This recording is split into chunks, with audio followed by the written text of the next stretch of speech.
ભાભર ખાતે 76મો પ્રજાસત્તાક પર્વની માં ભાજપના મહિલા નેતાની જીભ લપસી। ભાભર નગરપાલિકા દ્વારા આઝાદ ચોકમાં પ્રજાસત્તાક પર્વની ઉજવણીમાં નૌકાબેન પ્રજાપતિની જીભ લપસી। ભાભરમાં ભાજપ આગેવાનનું વિવાદિત નિવેદન અનામત માટે કોંગ્રેસને જવાબદાર ગણાવ્યા। ભાભરના આઝાદ ચોક ખાતે ભાજપ પ્રદેશ મંત્રી નૌકાબેન પ્રજાપતિનું નિવેદન।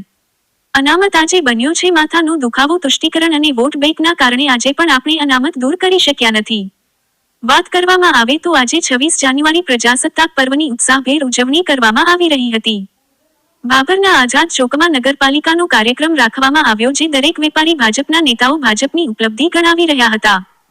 ત્યારે જાહેર મંચ પરથી ભાજપના પ્રદેશ પ્રમુખ નૌકાબેન પ્રજાપતિએ અનામતનો મુદ્દો ઉઠાવતા તૃષ્ટિકરણ અને વોટ બેંકના કારણે આજે પણ આપણે અનામત દૂર કરી શકાય નથી। અનામત માથાના દુખાવા સમાન ગણાવતા હાલ ભાભર અનામતના મુદ્દાને લઈને ચર્ચાસ્પદ બન્યો। આ મુદ્દે નૌકાબેન પ્રજાપતિનો મત જાણવાનો પ્રયત્ન કરવા તેમનો ફોન સ્વિચ ઓફ આવતો હતો। જો ખરેખર પોતાનો અનામત મુદ્દેના નિવેદનનો ઈરાદો એવો ના હોય તો તેમને મીડિયા સામે આવીને ખુલાસો કરવો જોઈએ તેવા સવાલો થઈ રહ્યા છે। સાંભળો શું જાહેર મંચ પરથી નિવેદન।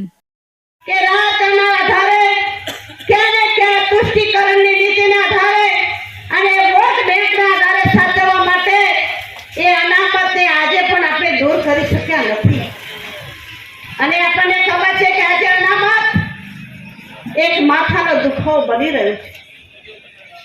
આજે દેશની અંદર આપણું આર્થિક સ્તર સુધરીને આજે 5મા સ્તરે આપણે જઈ રહ્યા છીએ।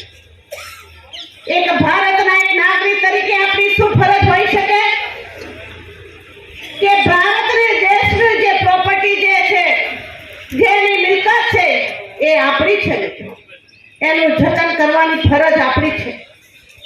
માત્ર 15મી ઓગસ્ટ અને 26મી જાન્યુઆરી એનો ઉજવવાથી એ રાષ્ટ્રભક્તિ કહેવાતી નથી, પરંતુ આપણા રગે રગની અંદર, આપણા શરીરની અંદર એક દેશ માટે એક દેશરાજ આપણે હોવી જોઈએ।